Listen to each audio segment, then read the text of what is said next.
Okay, good morning, everyone. Good day. My name is Aladin Yugani, and I am going to present to you the species that I have been chosen for the subject aquaculture or advancement in aquaculture. No, so I have chosen the Ephenephilus and I highly correlate it into the aquaculture techniques and propagations for this species because it is highly related to our subject. No? So, ang napili ko po na species ay Ephenephilus cooides or orange spotted grouper. No? So, bakit ito yung napili ko? Because grouper are high value marine fish which widely cultured in Asia, no? Kung makikita natin kapag i-visit natin si kapag i-visit po natin si fish base, makikita natin na widely cultured po siya. In fact, we can see on the map na matatagpuan siya not only here in the Philippines but also in Southeast Asia such as Malaysia, Thailand, Indonesia, China, and even some part of Australia. No, so kung makikita natin dito sa map, widely distributed siya. Therefore, it is very viable as an option for a aquaculture explorations. No, I also choose this species because I have a hands-on experience on the propagation and some culture methods way back on my training on Southeast Asian Fisheries Development Center. No, so yung orange spotted grouper, ang kanyang scientific name is Ephenephilus cooides. Common name niya yung orange spotted grouper and it is under the family of Serranidae, no? Yung kanyang identifying features is makikita natin na orange brown yung kanyang body and meron siyang distinct orange spotted robust, no? Kung makikita natin sa picture. So meron tayong iba't ibang uri ng groupers, no? Meron tayong Phuscogutatus, meron tayong Lanceolatus. Pero itong Ephenephilus cooides, makikita natin na meron siyang orange spot, no? Kaya siya tinawag na orange spotted grouper, no? So madali lang siyang i-distinguish sa other four species ng grouper like Phuscogutatus kasi si Phuscogutatus mukha siyang tiger, no? So dito naman kay cooides or orange spotted grouper, makikita natin na meron siyang distinct orange spots robust, no? At elongated yung kanyang body and it can grow up to 1 meter in length, no? So malaki po si grouper. No, so yung natural habitat niya and distribution can be found into coastal waters like estuaries, and then mangrove areas, and then widely distributed din siya into Asia, especially here in the Philippines, in Indonesia, Malaysia, and some other part of the Southeast Asia. No, so makikita rin natin yung kanyang juvenile na namumuhay sa brackish water. When it comes to culture method naman, meron tayong hatchery reared or wild caught. Yun yung usually na source ng ating fry. But then, as for me, mas maganda pa rin talaga kapag galing na siya sa hatchery. Because sa hatchery, nami-maintain yung kanyang quality, meron mga corrective measures na ginagawa, and nakakasiguro tayo na maganda yung quality niya compared to wild caught na pwedeng magdala ng pathogens, no? So, sa wild caught naman, if that is your choice, then usually, ang ginagawa natin, kina-quarantine muna natin sila, gina-isolate natin before natin i-introduce into the culture environment, no? So, para maiwasan natin yung disease outbreak, no? But usually, kapag galing yan siya sa hatchery, meron na yan siya agad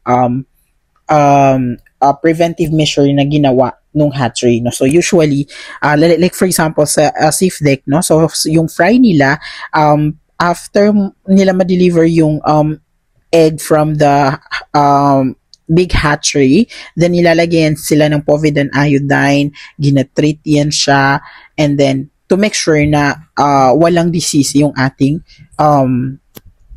fry, and then the eggs, no, na magha-hatch, no? So maganda yung quality ng fry na galing nasa hatchery. The next one is sa nursery phase naman, usually meron yan siyang floating cages or tanks. Floating cages kapag sa open water, and then tanks usually kapag sa inland na siya or sa closed door, no? So sa case ng safe deck, tanks po yung gamit nila, and usually kinukulayan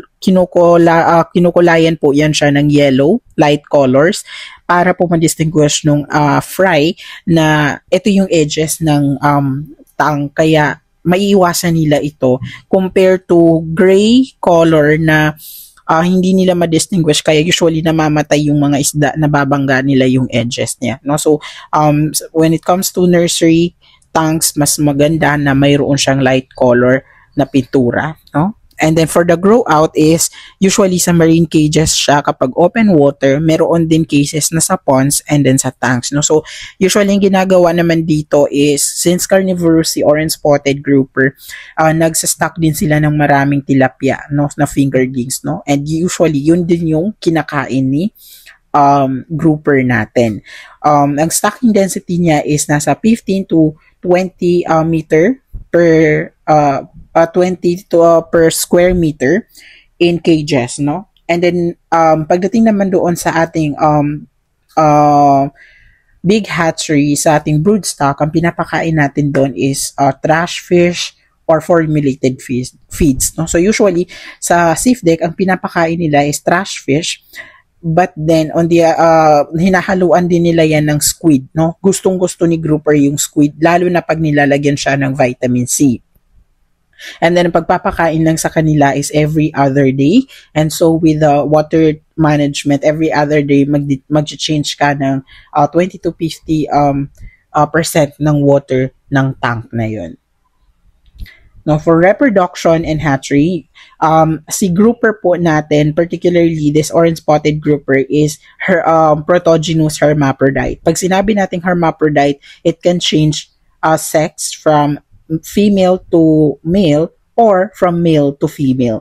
But in this case, si orange spotted grouper natin is protogynous, no? So from the word protogynous or parang protogyny, ganun, ang ibig sabihin lang nun, it becomes female on the first stages of its maturity and then later on become a male, no? So nag-change siya ng sex, and since nauuna si female, then tinatawag natin doon is protogynous, no? And when it comes to induced breeding naman, usually gumagamit tayo ng hormones. And ang pinaka-applicable na hormones na ginagamit for grouper is HCG or human chorionic gonadotropin, no? Galing ito siya sa 4 months na buntis, yung hormone na ito, and ito yung ginagamit niya to induce the spawning.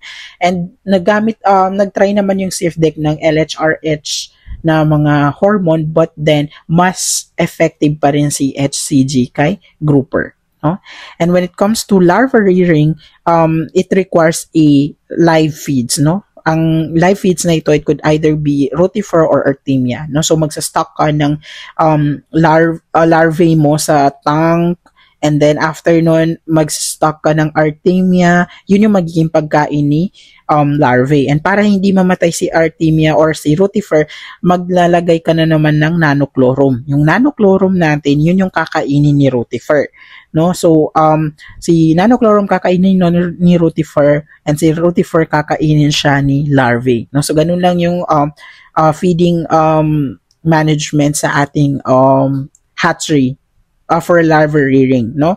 And then ang critical part dito is yung water quality at saka feeding regime, no? So dapat consistent at maayos yung pagmamanage mo ng feeding nila, and at the same time regularly na nag-water change ka para maiwasan natin yung accumulation of debris which may cause a suffocations and other disease outbreaks, no? For the disease and management, usually kasi ang pinaka-related na disease sa grouper ay ang VNN or viral nervous necrosis. And itong viral nervous necrosis na ito is ang causative agent po ni viral nervous necrosis or VNN is beta nodavirus or nodavirus, no? So usually nakukuha yan siya lalo na sa ulo ng isda, no? Kaya kapag nagpapakain tayo ng trash fish kay orange spotted grouper, tinatanggal natin yung ulo ng trash fish para maiwasan natin si VNN, no? And other prevention na pwede natin gawin is proper water quality, no? So kailangan regularly na ginamonitor natin yung kanyang water parameters, as well as mag-change tayo ng tubig regularly. And then magka-quarantine vaccination tayo in some areas, no? So halimbawa, if mayroong if infected na certain species or individual from that species, then i-isolate natin siya and hihiwalay po natin siya doon sa marami pang ibang species, no? And then kailangan meron din tayong biosecurity measures, no? Napaka-critical niya both in hatchery and grow out.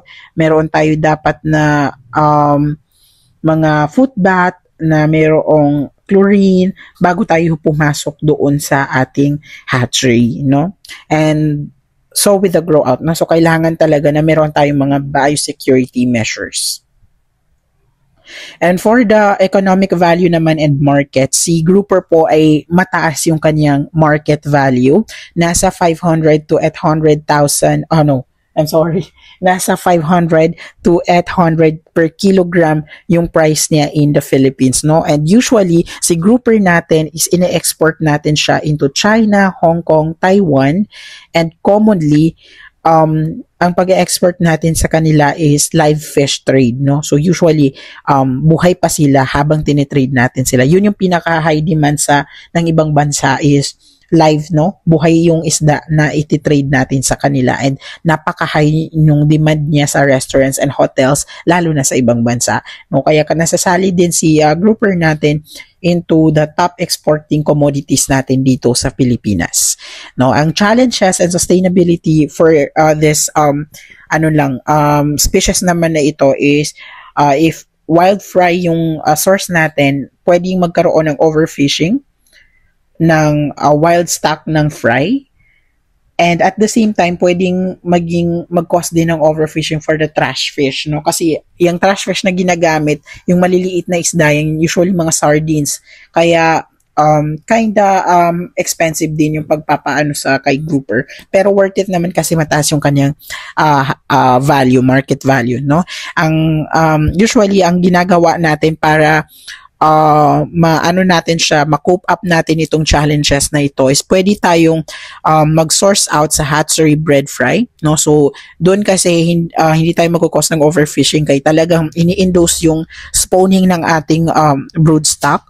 And at the same time, when it comes to trash fish, mayroon na rin tayong mga formulated feeds na ngayon na mataas yung kanyang protein na pwedeng gamitin to train these groupers na kainin and use it as an alternative for the trash fish. And then when it comes to the culture method naman, pwede natin gamitin sa integrated multi-trophic aquaculture as a future strategy, no? Kasi kay multi-trophic aquaculture, yung waste natin sa pag-aalaga ng grouper ay pwede pang ma-utilize ng iba pang species beneath that water, no? So napaka sustainable niya kasi nagagamit siya both ng species and walang tapon talaga doon sa mga ginagawa natin, no? And for the conclusion, si Epheinophilus coides is a valuable aquaculture species, hatchery and culture technologies are improving sustainable practices are key for a long-term success, no? So si SafeDec, it plays a vital role in the technology disseminations, no? So ang dami na nilang ginagawa ngayon, exploring different kinds of methods and different kinds of techniques para mas mapaganda pa yung aquaculture aspect of this species, no? So thank you very much for listening and for watching, and I hope that this suffices my part on presenting this species. Thank you very much. Here is the references.